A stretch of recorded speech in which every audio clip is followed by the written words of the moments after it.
All right, buddy. How you doing? Oh, good. How are you doing? Oh man, I have to tell you a quick story that made me think Okay. of you. Okay. Um, I was traveling again, Mm-hmm. and I so part of my job involves invariably some kind of rigmarole about guest access and signing in and getting badges. Yeah. Okay. And Yeah. depending on the size of the organization that I go and visit, sometimes that's not a big deal, and sometimes it's a really big deal. This Yeah. last one was kind Okay. of a big deal. Okay. I had to get like an official badge with my Mm-hmm. picture on it, like a 1 day thing. Fancy. Yeah. Fancy. And we go up and we do the meetings. And I was in the meeting and I was in the front of the room talking, and it was like this big glass conference room. Mm-hmm. And out of the corner of my eye, I saw Paul. I don't think you did, but okay. Well, here's the thing though. This guy was your Mm-hmm. doppelganger. Okay. All right. He looked exactly like you. Same haircut, same glasses, Mm. same beard.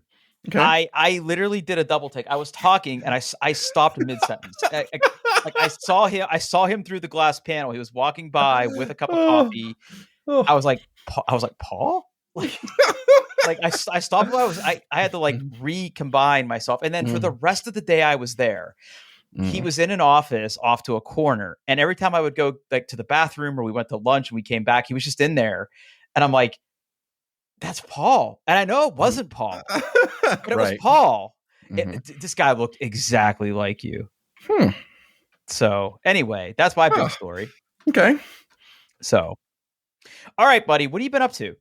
Well, we're recording on a Friday Mm-hmm. because I spent Wednesday and uh, Thursday, a good chunk of both of those days, in Athens, Ohio, with my son while he went through his college orientation. Okay, so Hmm. tell me about it. Tell me Okay. about first of all, that's during the week. So did you take the days off, or did you just work Yes. from there? No, I took the days off. It was pretty jam packed. It was there was a lot of shit going on So there both was those stuff for days. you to do, not just him. Yes, yeah. We had separate Oh, thing. It was separate. Yeah, it was separate things, and there was stuff for the kids, the students, and stuff for like the family and guests. Uh okay. So talk so me through it. okay, so I just want to start with my college experience and my how I remember orientation. Now, granted, my college experience was not very successful and very short lived. But basically, I remember a lot of student orientation being taking your placement tests, getting those results, and then getting handed a printed like book of classes and basically like figure it the fuck out. Okay. There wasn't a lot of hand holding or anything. And oh my goodness, like it, I don't know whether it's just the change in, like the schools actually care about their students now, want them to succeed, or whether it's Ohio University thing. But oh my goodness, the what they do in orientation to set the students up for success is way beyond anything I experienced. Interesting. Yeah, yeah. Uh yeah, so like the first day we got down into Athens around 9 a.m. or so. Uh the first thing they had to do, so the students have to stay overnight in one of the dorms. Okay. I had the option of also staying in one of the dorms, but I don't hate myself, so I Yeah. yeah, I'm not doing that. Nope, nope, no way in hell. Uh so like the first step was getting him checked into his dorm and getting his stuff put that in there, and uh getting him all ready for that. And No, then that's not the dorm he's going to live in. no, it's just a dorm they were using for orientation. Got it. Then we got checked in proper. He got his photo taken for his student ID. Then we actually did take a tour of the dorm he is going to be in. So we got to see that. And there was a lot of information about all of the like there's like a little like fair of all like a bunch of different groups and organizations. And the first day actually was, I mean, it was okay. It was just a lot of like here's how you can get involved, and here's information about the recreation center and stuff. And at one point, the students, like, there was like in the like right after lunch, there was like a big like kickoff, like, hey, welcome to orientation kind of thing. And then the kids went off and they did their own things, like some icebreakers and stuff, and then the parents just learned stuff. So the second day was actually much more interesting. So like the parents got to meet like, so like obviously, like university, there's multiple like smaller colleges, right? So Zach's with his major, he's part of the I think it's College of Health Sciences and Professions. So it's the medical one, the health one. So we got to meet with like an assistant dean from that college, and then like one of like the lead student advisors, and they talked about the program and all the different majors and what technology they need to have. And then so we're talking about so what they do is they call them learning communities. Okay.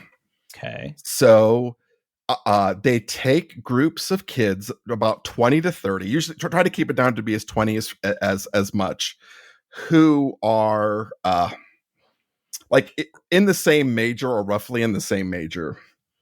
And those 20 kids have so one of the classes he has to take his first semester is basically like how to be a college student. And those 20 kids are in that class together. And they also take classes in their major together.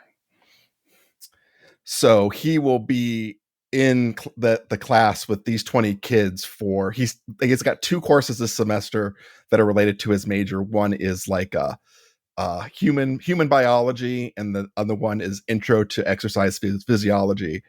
And my monitor just turned off. That's neat. Amazing. Computers. So he will be in those classes with that same group of kids. Now there'll be other kids as well, but like, and the idea is like, hey, like, these kids are going to be in the same class. They'll probably be in the same class the next semester as well. So just to kind of give them a little bit of a base and like kind of like a built-in study group and things like that, which I thought was just kind of cool. They do this program called, I think it's Ohio Graduation Plus. So he's got like a dedicated advisor. In fact, he has to talk to his advisor before he schedules classes. He can't schedule classes without talking to this advisor. Interesting. But one of the things they'll do is they will set up a graduation plan. So basically saying like, hey, these are like for your major, here's all the courses you're going to take, and then roughly kind of space them out and say like, hey, you're going to take this course this semester and this semester and this semester. Obviously, they can change and whatever, but the idea is if the kids are basically following their graduation plan and they're doing what they need to do, if for any reason, say like, hey, like he has got to take one class his last semester in the senior year, and for some reason that class isn't offered, OU still guarantees that he'll graduate. So like if the mistake is on the university or some reason they can't control that class isn't available, they're like, it's okay, we'll get you a different class, you'll still graduate. Which I thought was just kind of cool, because I remember in college, like, that class isn't available, you're just going to school again. Yeah, and just like there's just so much like after they move in, there's a few days, they call it like welcome week. I don't think it's actually a full week. It's like 3 days where there's just activities and stuff for the new kids to do before they get into class. So there's just more like acclimation to the school, kind of like, ease them into things. Like all in all, I was just really impressed with the whole thing. It was it was organized really well. They kind of space different parts of orientations at different buildings across campus. So you kind of got to walk the campus and see different parts of it and, get roughly familiar. Though I will say that OU is kind of built on this massive hill. And it is hilly down there. Yeah, it's not fun. It sucks. Those hills are really steep. and unpleasant to walk up. So, me being an old man, my shins are still a little bit sore from walking up those hills. Oof. Yeah. And then uh, what they had done is, I don't know whether it was the same for like all the colleges, but at least with like the College of Health Sciences, they looked at each kid, looked at their major, looked at if they had any college credit plus classes, like taking college and high school kind of thing, which Zachary did. Looking at that, looking at their placement tests, their scores, and they had come up with like a tentative schedule for each student. And then the last thing they did on the second day is they sat down with an advisor. They talked about that schedule. They made any changes, answered any questions. So like he walked out with his schedule, which he is very happy with. And yeah, it was a great experience all in all. It was yeah. That definitely does sound way more in depth than what I had. Yeah. So I remember, and man, it just, based on what we talked about a few weeks ago, me feeling nostalgic for my college time. Mm-hmm. I remember going down. It was only one day. It was placement tests. It was auditing a few classes, orientation. Like you got a bunch of info. There was like a big envelope of stuff that you had to review because, I mean, this was 1998 and not everybody had email. Yeah. I mean, 98 was, I guess, a time where most people had email, but not everybody had email. Yeah. Like not even everybody had a computer then, right.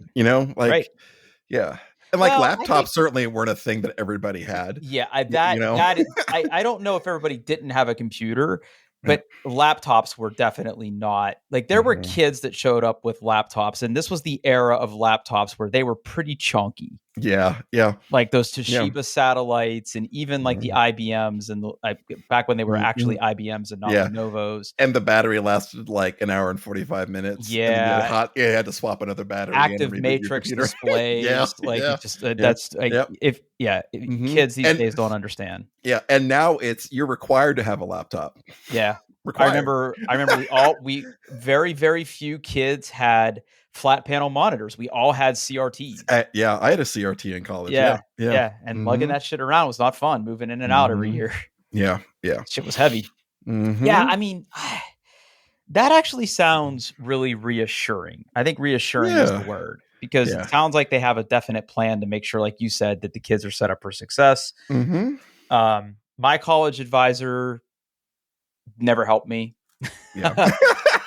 I mean, I met with them my freshman year, and we picked out the courses that made sense. And she told me, like, here's the ones you absolutely have to have.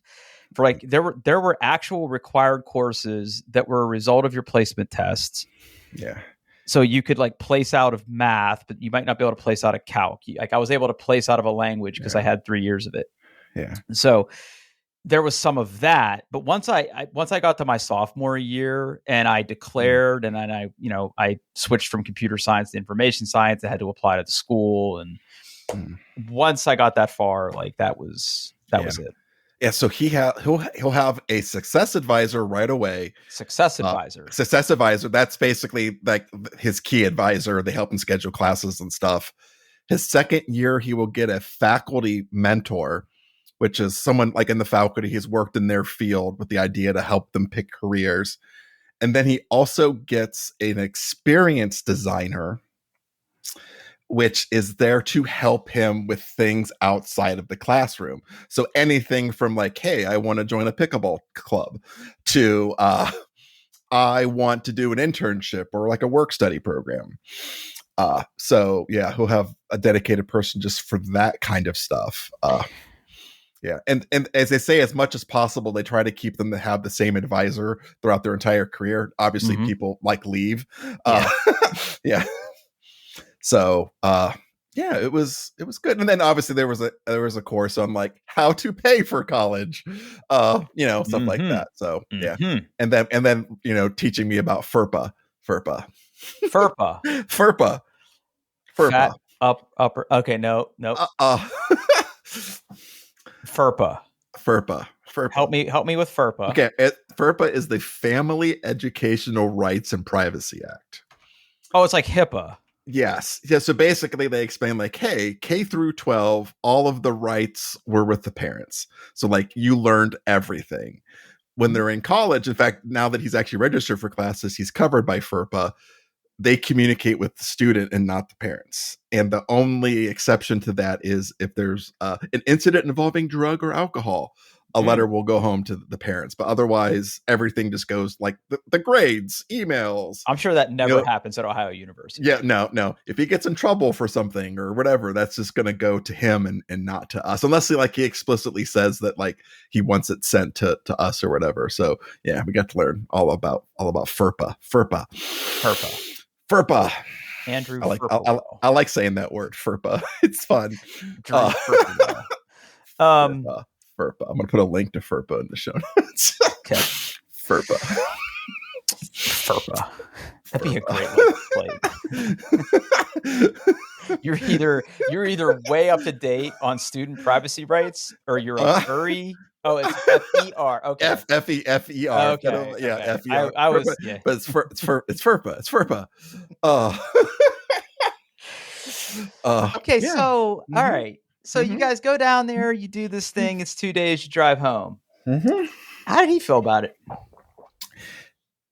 He was really excited. He like not every session he sat through was worth it. Sometimes they're just bullshit or hoops. Yeah, a bunch of snoozers. Yeah, but like his he made it like the roommate that he had in orientation. Obviously he's in a single in his dorm, but they had roommates for orientation. They got along fine. They talked for a bit. He met some people during their orientation. He just definitely was way more social than I would have been, or still am. Yeah, and he was excited. He's really pumped about his schedule, except for he does have to take like it's called Survey of Calculus. That's the one class he's kind of worried about because he's maybe not the strongest in math, but he's got to start taking calculus, at least one semester of it. He likes it as his first class. His earliest class is at 10:45 in the morning, so he's good happy for about him. That. He's he's doing 15 credit hours, which I think is the minimum, but I think that's a good start because he's also doing concert band, which is like one evening a week, so he's got that to deal with as well. So yeah, he was pumped. He was a good experience. Like I said, he's really excited about his schedule and the courses he's going to take. They're starting it off right away with kind of like the course is called Intro to Exercise Physiology, which is his major. So he actually gets to experience and kind of learn what that's all about and make sure that it's, the right major for him right away. So, yeah, it's good. He's excited. He's excited. He's ready to, go off and leave me. And yeah. So it probably got real for you down there, right? Yeah. I mean, it definitely did. Just, yeah, I mean, this is definitely happening. It's like the end of August, he'll be moving into college. So yeah, at this point, the clock is ticking, and soon he'll be out of the house, which will just be weird. Oh yeah. Now, feelings. Because you brought it up, did he qualify for any kind of scholarships or anything? A couple small ones. Yeah. Okay. So there's obviously going to be some student loans. Yeah, but even then, like with the federal student loans, there's a limit to how much you can take per year now. So like the federal you can only borrow, I think as a freshman, like $5,000 a year from the federal government. They don't let you do the whole thing anymore, which is, I don't know, weird. So we'll figure all that out. I mean, end of the day, if I have to pay for it, I'll pay for it. So we're still, I'm not super worried about that right now. We've put money away. We're good. We just got to figure out how we're gonna, do we want to do this the loan, or do we want to get it like a private, like we're talking through all those details. But if August rolls around or September, we haven't figured that out, we'll just fucking pay the bill. I remember that I had to take out a lot of loans for school. Yeah. And I paid them back on that whole 10-year schedule. Mm-hmm. I was able to pay a couple of them off early. I think I had like at least one loan per year of college, and then I had a whole bunch of other stuff. And I remember that they were so militant about making sure that you realized that you had to pay this money back. Every time you took out a loan, you were required to basically go to like this session where they basically put a TV in front of you and made you watch a thing that explained that, yes, you have to pay this back, even if you don't finish school, or even if you don't think your degree is worth it. Like, I was like, okay, we get it. Yeah. Need the money so I can keep going to school, please. So there was a bunch of stuff he had to do before he went to orientation. Like one of those was taking his placement tests, and one of those was a course on like, you're an adult now, here's how loans work. Yeah. Yeah. And the subsidized versus unsubsidized loans. And interest and all that. Boy. Yeah. And all that. So he had to learn all that stuff before he went. So yeah. It's all coming back to me now, man. Mm-hmm. Okay. Yeah. Okay. Yeah. So he's pumped, huh? Yeah, he is. He's yeah. I was pretty excited for my first year of college. I kind of was. And meeting everybody in my dorm was pretty cool. There was a lot of people that were really cool on my floor. Yeah. So good for him. Yeah. Good for him. I'm happy. Happy for him. Me too. I'm proud of him. It's going to be good. Cool. Oh. All right. So let's close the loop on something. Okay. I bought a TV. What TV did you buy? Uh-oh. Okay, so let's not bury the lead. I bought the LG C4 C4. Inch. Okay. Did it fit in your truck? The 55 was fine, right? The 55 was fine. So so from the last time we recorded, which I believe we recorded on a Saturday last week. I believe so, yeah. Yeah, so I got up that Sunday. It was Memorial Day weekend, and I said, okay, we're going to do this. So went to Costco, took a tape measure with me. Before I went, I measured and remeasured and did everything in that space. Now, just a reminder that where this TV is going in my basement, there are no windows, and it's a very, very dark room. So I was going to be fine with OLED, which I think that's one of the big things about OLED is that reflections and glare is a thing. So I wasn't worried about that.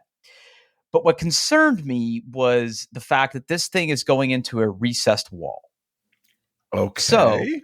So again, I wanted to make sure that it was going to fit in the space. So I went and I found all the dimensions. I found dimensions for the LGs, the Samsungs, the Sonys. And a 65-inch would fit in that space. It would basically take up the entire width of the cubby, but it would fit. There would be like maybe 1.5 inches of clearance on either side of the TV. So I sat there and then I took the measurements of the 55-inch. It was a little more well proportioned for the space. There's like 3.5 inches, close to 4 inches on either side of the TV. There's plenty of room underneath for, say, a sound bar, or if I want to put like a shelf underneath it, there's plenty of room to do that. So I looked at all the measurements and I'm okay. This is really going to be a game time decision about what I can actually get home.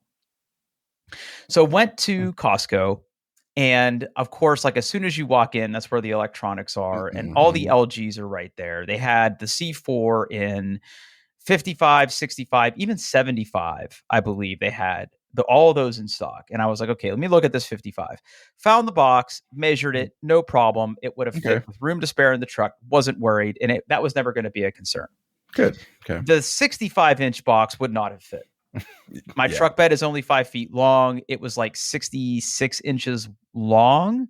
It would have fit between the wheel wells in my truck bed from the height of the box, but the length of the box, it would not have fit.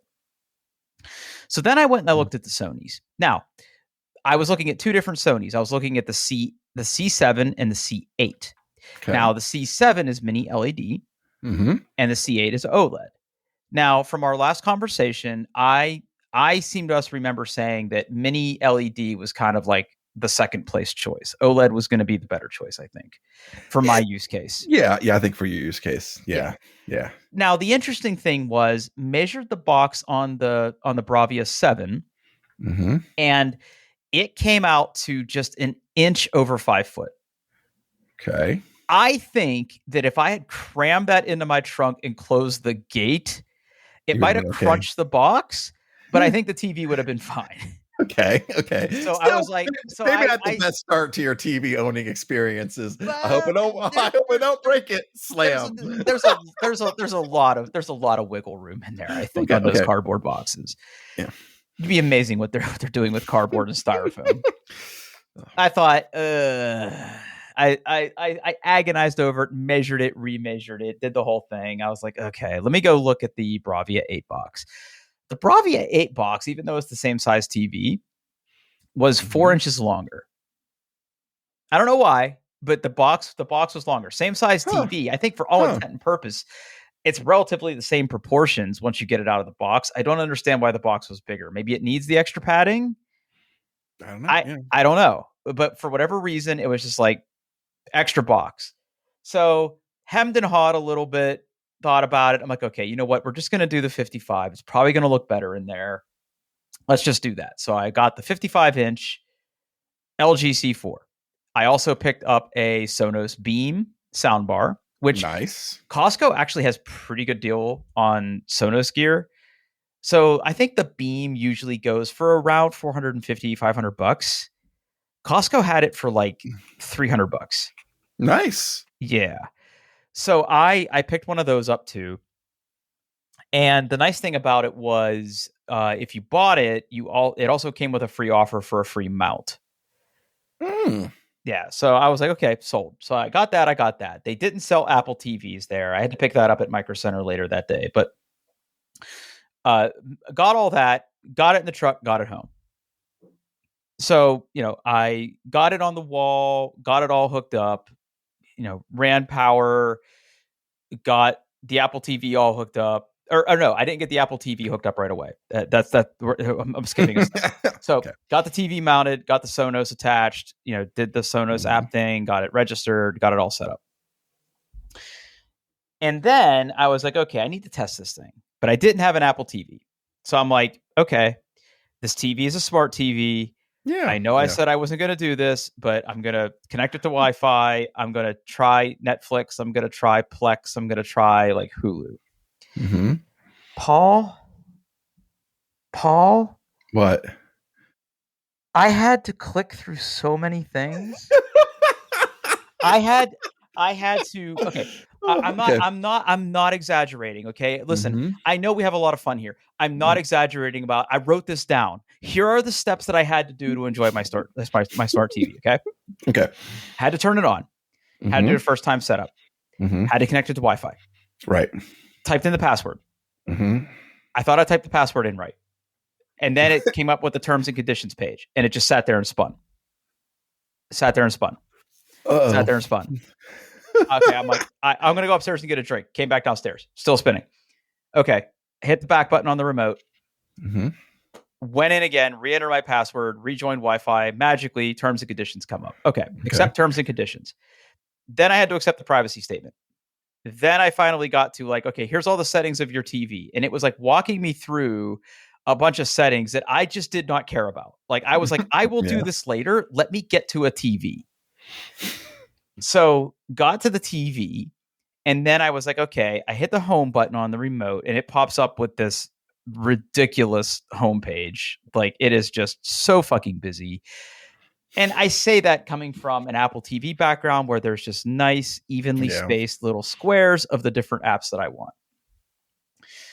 And then I was like, okay, I go to the app store. I don't know, the app marketplace or whatever they call it in their TV. And I search for Plex because I was like, okay, I'm going to try Plex first. Okay. And I'm going to try to play one of my movies from Plex. I'm going to see how that looks. I go to download the app, and it's like, you must sign in to download an app. I was like, okay.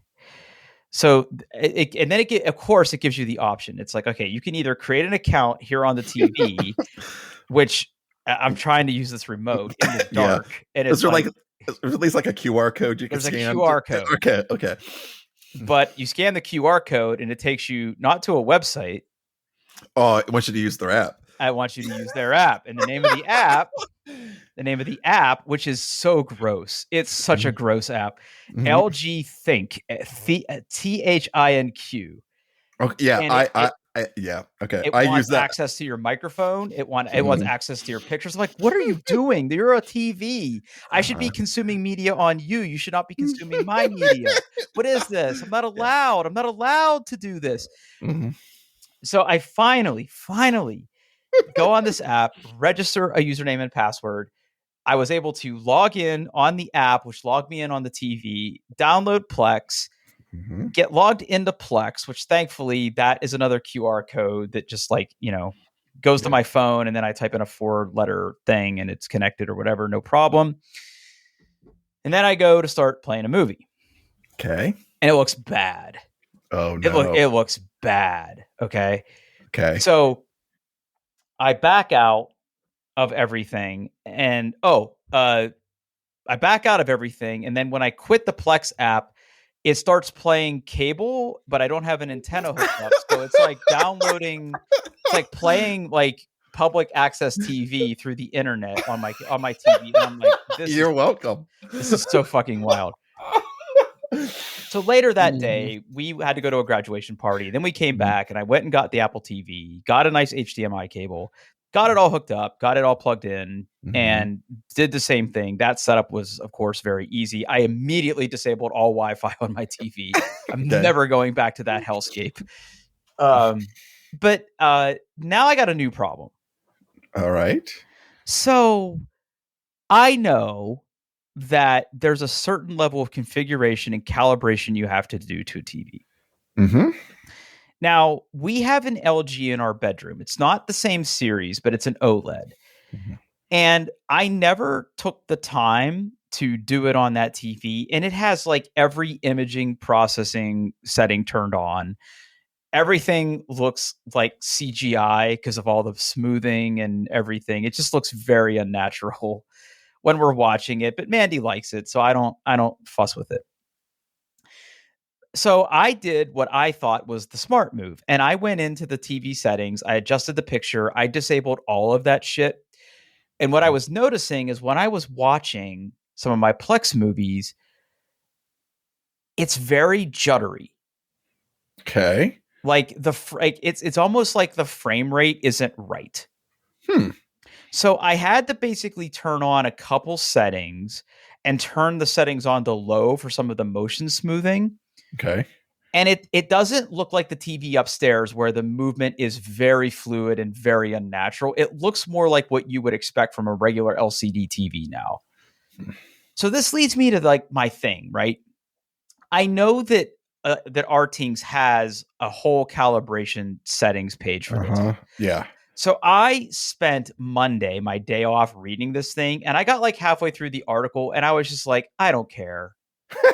I don't care. Like I don't have time to do this. I just want my TV to look and work correctly. So here's my question to you. With your TVs, how much time did you spend getting it dialed in? And did you experience any of these things?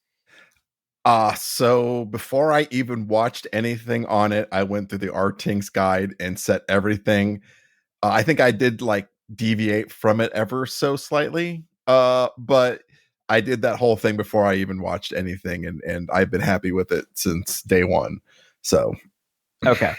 So here are the settings. I'm gonna read from the RTings calibration guide for this TV. Okay. And here's what it says. There's a whole section under motion settings because these TVs, especially OLED and mini LEDs, have a lot of image processing, right? Although we disable most motion enhancing functions, like raising my hand, that's what I was always taught to do. For most of our tests, you should adjust them to whatever looks best. Some settings may need to be adjusted depending on the specific content you're watching because of your personal preferences. Now, let me stop here.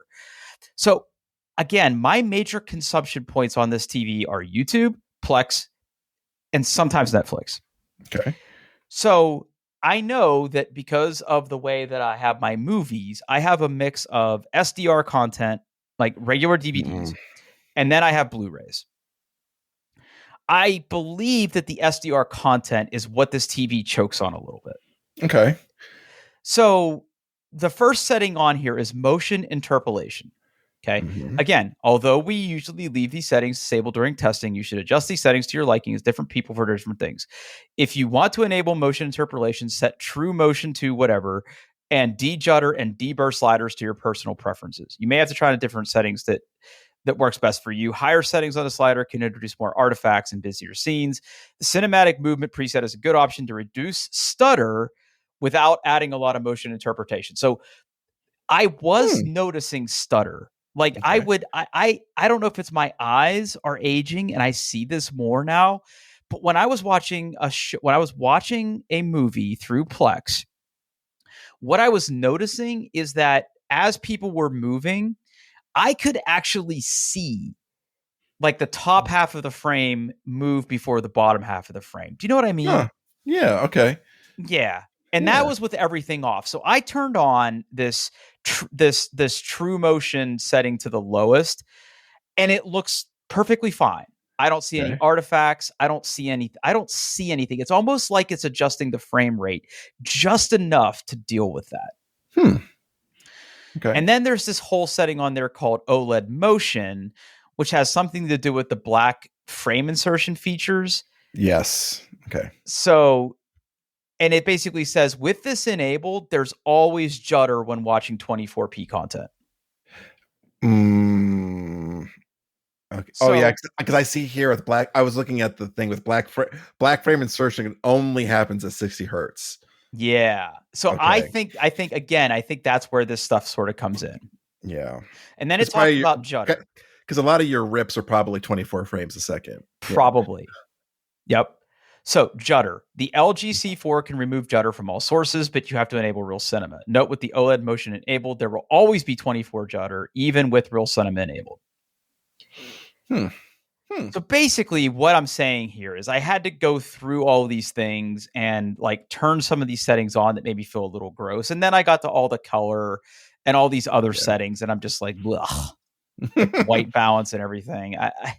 I'm sure I need to go through this and do this, but it was kind of alarming because I never had to do that on my Vizio LCD. You know what I mean? Like it just worked. And I don't know if this is because of this variable refresh rate or the motion processor or whatever, or if it's an OLED thing. I'm just curious if you've ever had to deal with any of that. No, I mean, I don't have an OLED mostly because like my main room where I watch TV is exceedingly bright, and I think OLEDs are finally now getting bright enough, but I just have a mini LCD. And like I said, I it's a Samsung something or other. I went through the Artings calibration guide. I did all its things, and it's been rock solid for me. Absolute. Like I have no issues with it. It looks great. I love it. Okay. Yeah, I'm probably going to have to go through this and do some more settings. I'm going to have to find the right setting that lets me enjoy these different things. Yeah. I'm also curious, like I know that I can set these settings, at least from my time with the TV, I can set these settings per input. Yes. But not per like app. No. So it might be one of those things where if I'm watching Netflix or I'm watching something that isn't 24p, I guess, it might not be. Maybe I just need like a shortcut or something that changes it. I don't know. But otherwise, the TV looks great. The picture quality, excellent. Brightness, excellent. I haven't hooked up the PS5 to it yet. That's next. I really need some kind of shelf or something underneath it before I do anything like that. No, it's good. I'm happy with my choice. It looks really good in the space. Good. The other thing is because it's like in a cubby, it sort of lights up around the TV. Okay. And at first it was annoying, but now I kind of like it because I know people pay extra money for like those ambient bars behind the TV. I definitely don't need one of those. So I've seen those, and I've seen that done really well at places, and I it's not for me. I don't think I'll ever do it, but like if you get a good one of those sets, it can be pretty interesting to have the ambient light behind it. But Yeah. Yeah, I don't need it because like the walls of the cubby basically reflect what's on the TV anyway. Okay. So it's not like it's a wall. It's not like there's like a long wall behind it. Like I think that I could do that upstairs, or I could even do it in our bedroom where the TV is like in the middle of this wall and it's like a huge wall, right? Here it just fits in this cubby. Next time you're over, you'll it's way easier to see than explain. But yeah, no, I think I made the right call. I'm happy with the TV. It's just these settings are driving me a little bit batty, and it's just like it's just like I just want this to look good, and I don't want it to like do all this gross processing. So yeah, I might go back actually because I really want some rear speakers for my basement. Okay. So again, they seem to have a really good deal on Sonos gear up there. I'm looking at the Gen 3 wireless sub. They have that for $600. I believe it normally sells for more than that. And then they have where's the other thing? They also had little satellite speakers. Yeah, the Era 100 100 2-pack. Yeah, so $300 for two speakers that I could probably use as remote satellites. Yeah, I have the Era 300s as rear channels in my living room, and they're fucking fantastic. Yeah. This is not. It's the basement room is large, but the place where the TV is and where my couch is narrow. So like my downstairs basement, you've seen it. It's very long and narrow, and the TV is perpendicular to the longness. So I think that those would probably sound good. I've been thinking about getting like one of those mini subs that they have for my upstairs. Yeah, those are good too. Oh, one thing I do recommend. You have to Google for it. Somewhere in your Apple TV audio settings, there's basically like an audio sync option. So you turn it on, and then you bring your iPhone. It's one of those magical Apple things. You bring your phone close to it. It's like, oh, okay. Do you want to do the thing? And you say yes, and then it plays some tones. Or like you hold your phone up to the TV so you can see the screen, and then it plays some tones, and then it automatically syncs up the video and audio for your TV. Glad you brought that up, because I was noticing a slight mismatch of video and audio. I just did that in the Sonos app. Yeah. So like this, the Sonos only goes one direction, I think. With like the timing. If you got it synced with the Sonos app, then you don't worry about it. But if you're having more issues, the Apple TV can take care of it for you. You can just go. Okay. I might try that, because it's like a best guess, like my eyes and my ears. I'm all for science. I might actually do that. Yeah, it's really easy. It just takes a few seconds, and in my experience, like that's the one thing I had when I switched to my Sonos is like there's just more of it was a delay, and I couldn't fix it in the app, and I was like, oh, there's this magical setting, and then smartphone, math, science, and then it's been perfect ever since. So okay, yeah, I'm probably gonna have to do that. Okay, the other thing that I got while I was there is it was time for new AirPods. Okay, I use my AirPods every day for hours on end. Definitely have got my money's worth.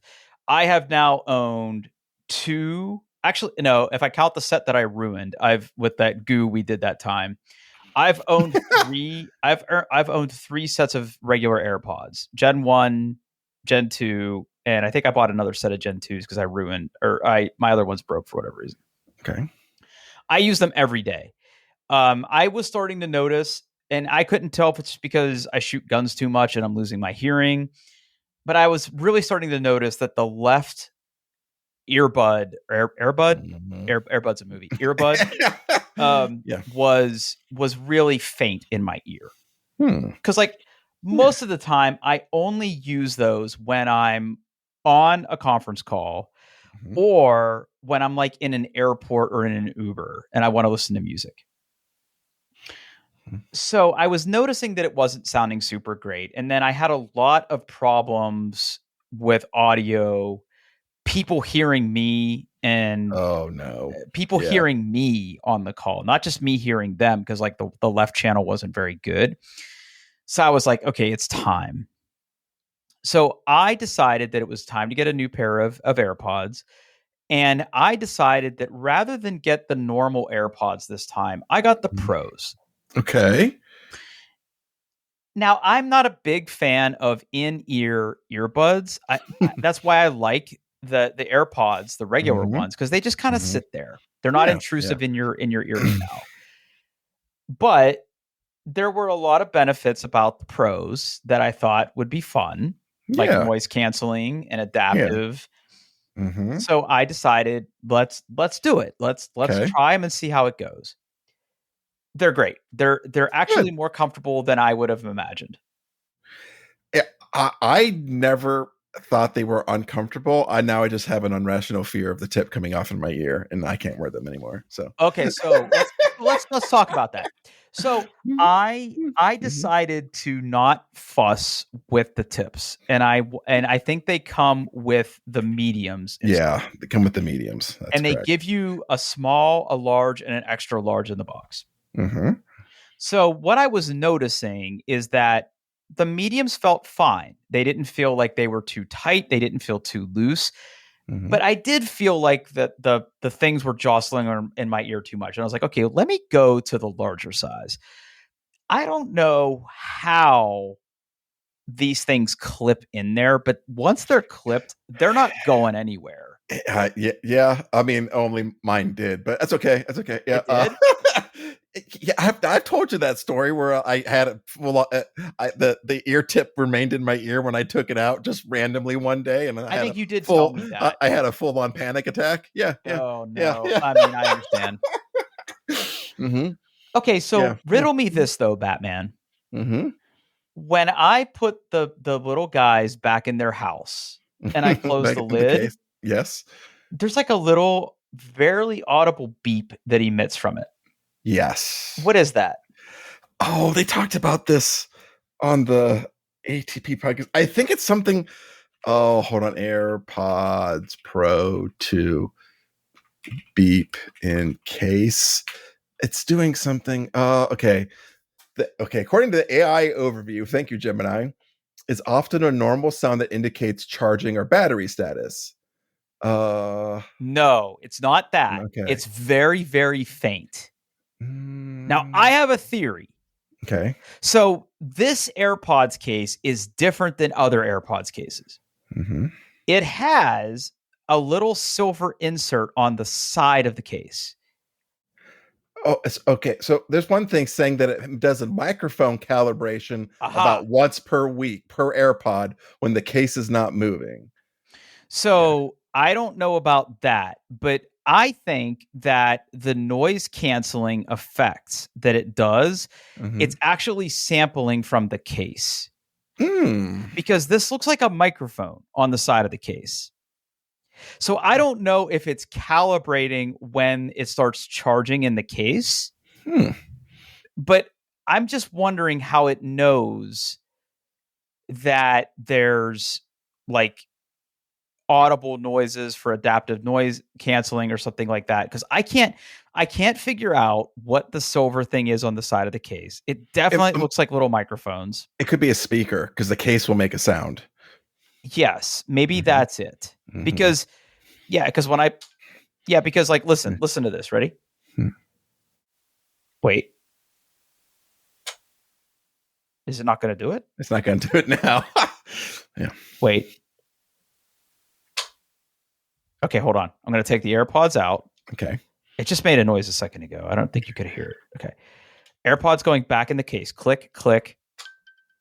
Did you Oh, hear oh, that? okay. Yeah, yeah. So mine do that too. I think that is I think it makes a different tone based on how charged the batteries are, Okay, how the case but battery is. but Because like if sometimes the case gets low, it makes a much sadder noise.